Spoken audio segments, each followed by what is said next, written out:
The traps are one of the most misunderstood muscle groups in the bodybuilding community. If you ask the regular lifter what the best trap exercises are, they'll likely shrug their shoulders and say shrugs. If you ask them for a second, third, fourth, or even fifth exercise, you'll be hard-pressed to get good answers. In this video, we'll discuss trap exercises that you're probably not doing. We'll also discuss the anatomy and function of the traps, so you'll be able to come up with your trap exercises. In addition to this list, let's begin by looking at why well-built traps are essential for having a solid upper body and overall physique.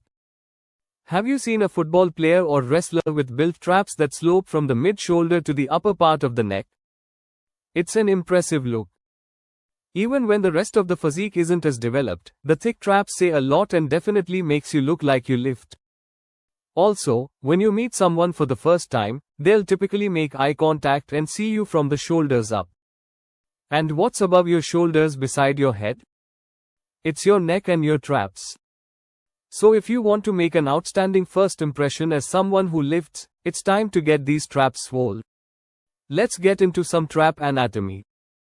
The traps, also known as the trapezius muscle, are a sizable superficial muscle that gets its name because it resembles a trapezoid. It is a flat and broad muscle covering the upper back and part of the neck and shoulders. The trapezius has upper, middle, and lower groups of fibers. The upper traps are what you see above the shoulders. The middle and lower part of your traps run down the center of your upper back. The traps have multiple functions. Having a better understanding of the functions will help us choose the best exercises to build them. The function of the trapezius is to stabilize and move the scapula. The upper fibers can elevate and upwardly rotate the scapula and extend the neck. The middle fibers retract the scapula. The lower fibers depress and aid the upper fibers in upwardly rotating the scapula. These motions allow the scapula to rotate against the levator scapulae and the rhomboid muscles. As you can see, the traps play a significant role in stabilizing and moving the scapula. Another thing to note is the insertion points and muscle striations of the various parts of the traps. Knowing this can help us understand where the line of pull should be when choosing or alternating exercises. The trapezius has multiple origins and insertion points. The upper traps connect to the tip of the shoulder above your arm and run over to the spine.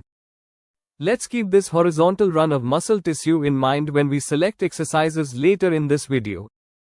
Let's dive into some exercises that involve similar motions. We'll also include additional tips to make the exercises more effective. The modified barbell shrug. The first exercise we'll look at is a modified variation of the barbell shrug.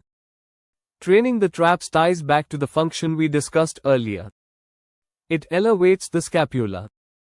But let's use the additional knowledge we have now to make the shrug more effective. As discussed previously, the trap muscles run horizontally and connect from the shoulder to the spine.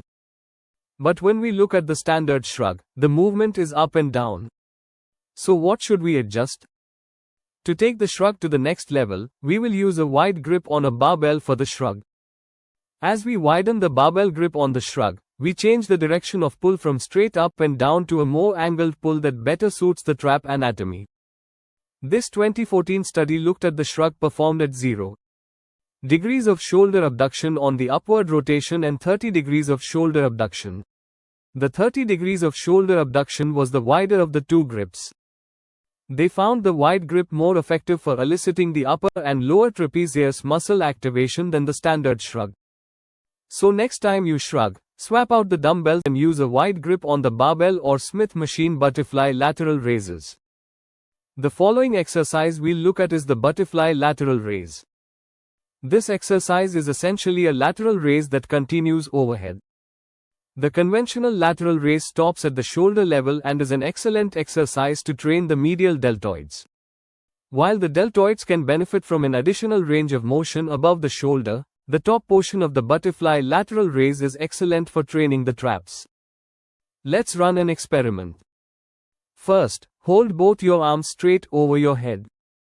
Now try and bring your arms closer together, like you want to touch your ears with your bicep. As you move your arms closer, what did you feel your traps doing? That's right, you felt a muscular contraction in your traps. When performing the top half of the butterfly lateral raise, your traps play a significant role in bringing the dumbbells closer together overhead. So not only are you building broad shoulders with the lateral raise, but you are also developing your traps as you continue up. Here are a few technique tips to make butterfly lateral raises more effective. Number 1. At the bottom of the movement, lean forward a bit with a slight break at the hips. Number 2. Use the hips to drive the weight up as you start the lateral raises. Number 3. As the dumbbells go over your shoulders, allow your hands to externally rotate, or in other words, palms pointing forward. Number 4. Try and control the negative on the way down. Mix in butterfly lateral raises in place of your lateral raises if you want to build your traps further. Power shrugs. Power shrugs are another excellent movement for stimulating growth in the upper traps. Since the shrug involves a short range of motion, overloading the muscle on the negative is a good idea. The purpose of the power shrug is to use momentum to get a heavier load up. You can execute this movement to increase explosive power, perform a heavy negative, or both. Since we want to take full advantage of our time training, it makes sense to benefit from both. Here's how. Load the barbell with 1.25 to 1.5 times what you would typically shrug. Next, like mentioned previously, take a wide grip on the barbell around 1.5 times shoulder width. Next, unrack the barbell, bend your knees and bend over slightly and explode the weight up to the top of a shrug. This movement should feel like you're going to jump with the barbell at the top. Focus on contracting your traps and bringing the weight down in a controlled manner. This explosive shrug is the best way to perform a heavy negative. Be sure to warm up and stretch your traps and neck thoroughly before executing this movement to ensure you don't pull or strain any muscles. Farmer's walk. Want to know what goes great with big traps? Thick forearms. Farmer's walks is a great movement that will give you both. Farmer's walks change the pace since they train the traps with a static hold instead of a dynamic one like the previous movements.